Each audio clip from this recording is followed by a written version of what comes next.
Hey everyone, welcome to the channel. My name's Neil, and it's time to talk Ahsoka. And we're right on the path that I feel like the bulk of the story is now taking us on. We spent the first couple of episodes doing some heavy lifting as far as introducing casual fans to a number of Rebels characters, reacquainting ourselves with Ahsoka herself and her history, her encounter with Morgan Elsbeth back from season 2 of The Mandalorian, Elsbeth's connection to Grand Admiral Thrawn.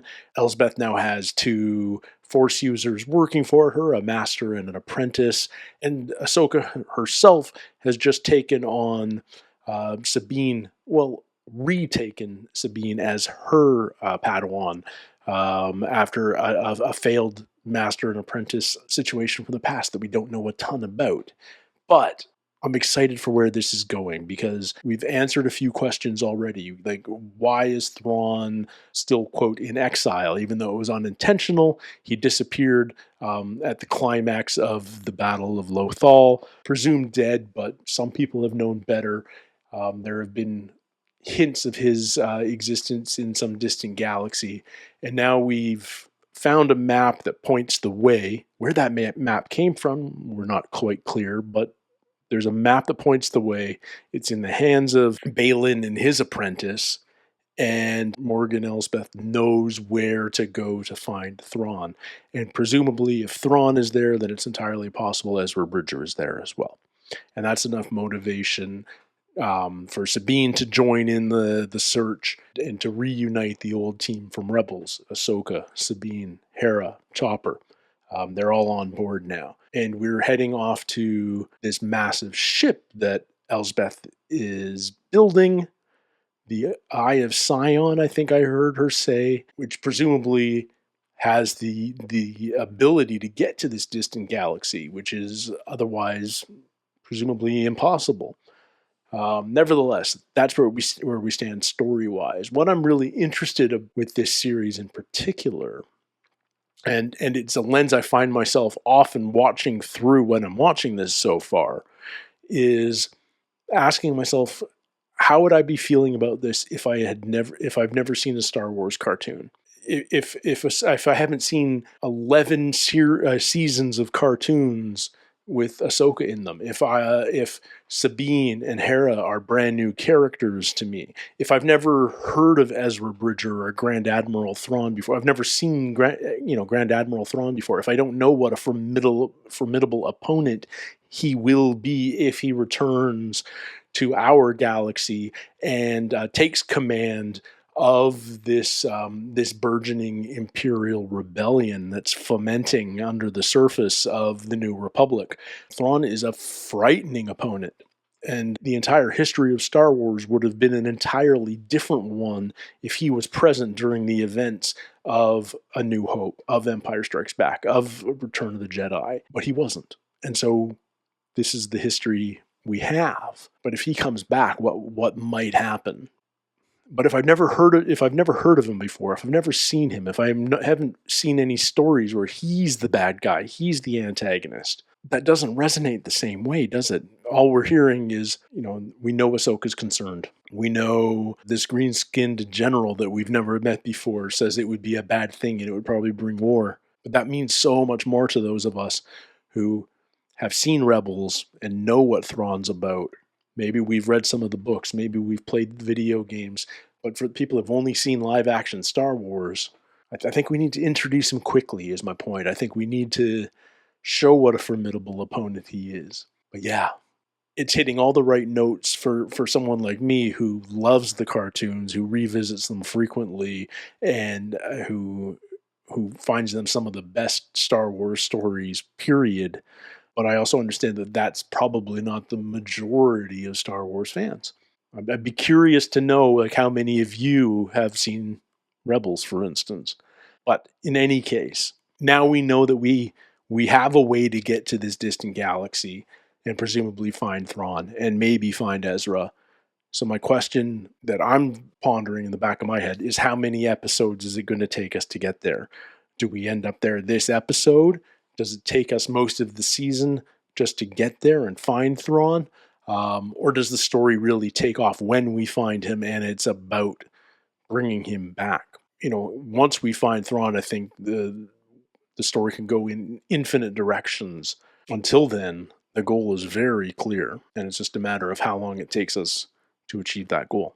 So, with all of that in mind, part 3 of Ahsoka.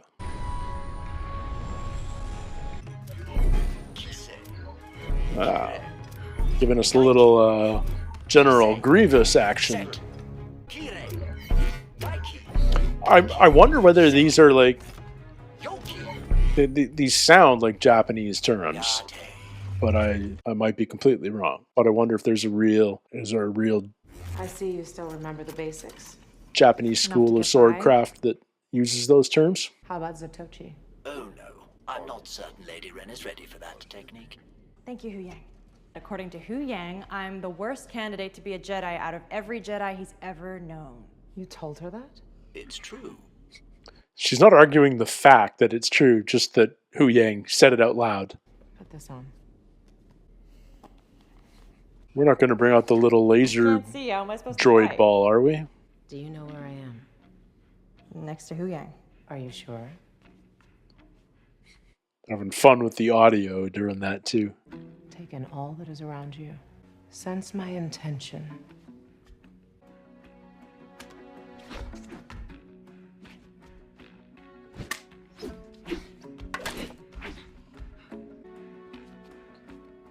Like, I don't feel like Ahsoka's being super quiet with her feet.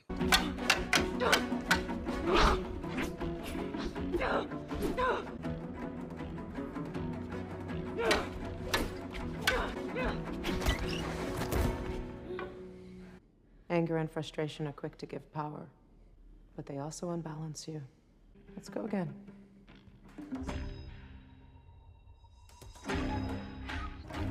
Time to fly. Okay. Ahsoka should just be shooting her with blasters set to stun over and over and over again. Seemed to work for her. Chancellor Mothma, Senators. Nice. You look well. I was attacked by Imperial loyalists, still working for Morgan Elsbeth. Outliers. I believe their activity speaks to a larger operation. It always does. Involving Thrawn. Thrawn. I have reason to believe he is alive, and that his allies are working on a way to find him. Isn't this just another attempt to gain New Republic resources to aid your personal quest to find Ezra Bridger? Were you ever in the war, Senator? Just sat back and waited to see who came out on top? I see no enemy. The Imperial fleet is scattered and broken. They have no centralized command. Unless Thrawn returns. I know because I fought against him. Yeah, let's paint the picture for the newbies. Grand Admiral Thrawn is dead. You don't know that. General. Is it true Aunt Sabina's gonna be a Jedi? I want to be a Jedi. Yeah, I know you do, Jason. Just like your daddy. I can't use the Force. I don't feel it. Talent is a factor. Not everyone can handle the type of discipline it takes to master the ways of the Force. Start small. Come on, move that cup. I suppose you do come from a long line of non-traditional Jedi. She fits right in. It's true. Qui-Gon, Obi-Wan, Anakin. You win this round? Yeah, we'll wait for the end of the episode. Let's see what Morgan's been hiding out here. Whatever it is has a signature which is unknown to me. It's a new type of ship. Tracking 2 squadrons of 3 crafts. Tailgun, please. On it. Close range and engage.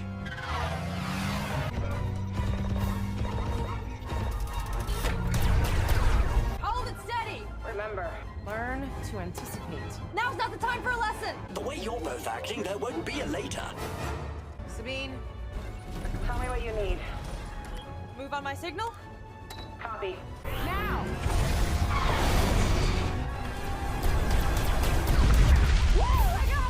Some strong armor on that Mandalorian ship, or really weak weapons on these attacking vessels. It's a Halo! It is some sort of hyperspace ring. Rock. Form up on my wing and wait for my signal. Fighters are broken off. More rock. You better Okay. get up here. Copy. Open fire. Closer, please. Scan complete. Destroyed. Prioritize, Sabine. We can't help Wu Yang if we're both dead. You almost got them. We'll take it from here. No hyperdrive, no cannons. We got incoming. I'll distract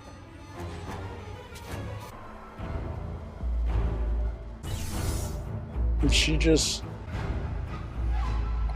I almost thought she wasn't wearing a suit. I'm like, my suspension of disbelief here.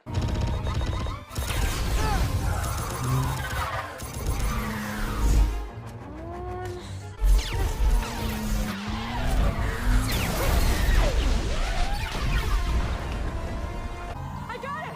Great. Now get me. Nice trick. I'm tracking something up ahead. What? What is it? What is it? Hergils! Awesome!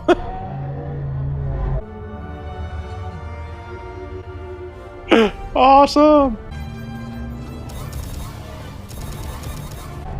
I've got an opening. Where are they? What did I miss? We almost died. Multiple times. Ah, yes. Standard operating procedure. Was David Tennant the voice of Hu Yang way back in Clone Wars too? I have a funny feeling he was. For just a really fun one-off.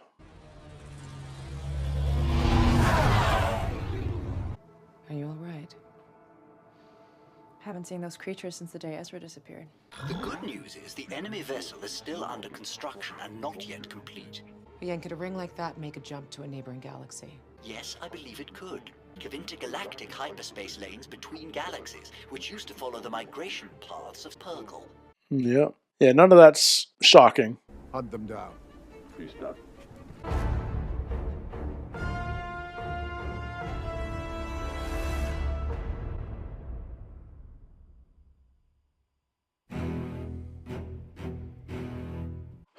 These episode breaks, they're almost comical. I mean, it almost feels like the series was written as a single script, and they just sort of put 7 episode breaks in there at approximately equal intervals so far. Which isn't to say it's not a good episode. It's just such a weird place to stop.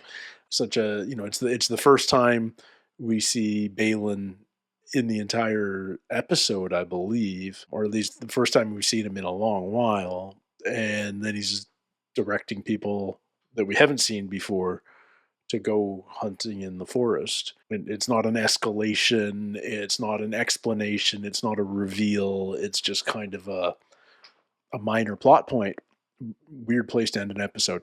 Anyway, yeah, I don't think there were any huge surprises in this episode, but it was fun nonetheless. We hypothesized that the Eye of Sion, this giant hyperspace vessel, is capable of reaching another galaxy. We know the Purgles were involved in Ezra and Thrawn's disappearance back at the Battle of Lothal. At least viewers of Rebels know that. But now everybody knows that. We need these moments of exposition to help people who haven't seen the cartoons. And unfortunately that's just a weight that this show needs to bear because of the required reading to catch up on all the lore. But I don't think it's a huge reach at this point. We also got our first moment where somebody tried to impart the importance, the danger of Thrawn when Hera had her meeting with Mon Mothma. Great to see her again. And those senators. Politics in the Star Wars universe, man. Like everyone seems to be so obtuse. It happens on both sides. It happened back during the Old Republic. It happened during the Empire. It happens now in the New Republic. It's just kind of politicians. What you going to do? And you honestly can't tell whether they're evil or stupid yet. You hope they're just stupid, but they could, and some of them could certainly be evil. It's just a matter of which ones. Clearly, Mon Mothma, even though she's the... What's her title? I don't know what her title is. Chancellor? Sounds right. she doesn't have enough power to sway the committee. Checks and balances, that makes sense, but yeah, it sucks. So Hera's not joining Ahsoka and Sabine. It's basically a two-person mission along with Hu Yang and Chopper. And where does it go from here? Like, we're hiding out in the forest.